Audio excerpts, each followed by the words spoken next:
Hi folks, how are you? I want to show you a diagram here. Here's a graph. Not the kind of graph that you like if you're a business, and especially not if it's showing the number of employees. This is actually Kodak that we're talking about here, that went from almost 150,000 employees in their heydays to down to 4,900 last year. So something didn't go so well there. Part of the reason for that is that Kodak failed to innovate in time. It's not that they didn't innovate, because they did. In fact, Kodak invented the digital camera and did a lot of other things, but they were not fast enough. And it's a pattern that you see in large established corporations, that they do have a culture that just doesn't allow them to move fast enough. And this is one of the things that we're going to be discussing when I pop up in your class pretty soon. So what you see, I think there's a pattern there, that large established corporations are just sometimes overtaken by the more nimble, smaller startups. And what you're looking at is a typical garage startup here. This is where Google started back in the days. And why is that even possible? What is it that startups do that very often make them more innovative than the larger companies? So what is it that creates a culture of innovation in an organization, a big or a small organization? That's what we're going to be trying to uncover in our class. And to do that, it's not just me talking to you. In fact, I thought it would be much more interesting if I brought together a panel, live panel, of some really smart people here from Copenhagen, Denmark. And this is the panel that's going to be discussing this with you, and they know a lot about the topic. Now, you have Mick, who's a serial entrepreneur. You have Jen, who's currently heading up an incubator. And you have Joachim, who is an investor. So a little bit more detail on the panel. Now, Mick here, apart from knowing a lot of four-letter words, well, he is quite the serial entrepreneur. And his second most recent startup, which by now is really more like an established company, is Tattoodo. Tattoodo is all about tattoos, obviously. It's a marketplace where you, if that's your interest, can go and see cool tattoos and talk to others in that same community and find all the best tattoo artists in the world and connect with them there. So it sounds a little bit of a strange thing, but tattoos are really big.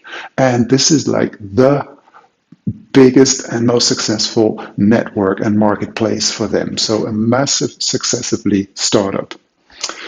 Then we have Jan, and Jan is currently heading the incubator program called Innofounder, which is in Copenhagen, but also other places in Denmark. And there he is running the whole mentoring system that they have. So Jan knows a lot about what kind of advice to give to younger startups to make them innovative.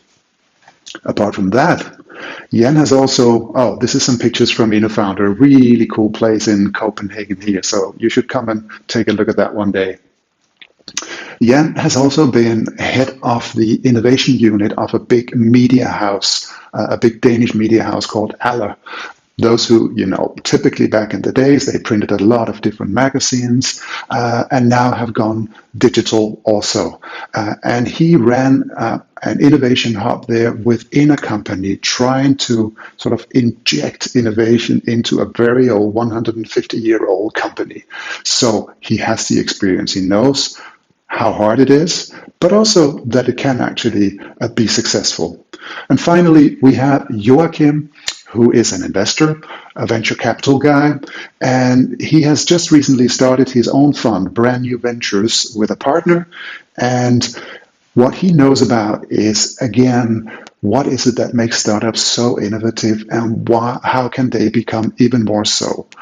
They don't just offer them an investment, they offer them a lot of advice and mentoring. So there you have it, folks.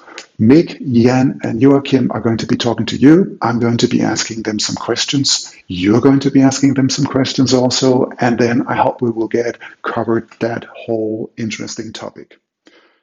So who am I and why am I popping up on your screen here? Well, I teach at DIS in Copenhagen in Denmark.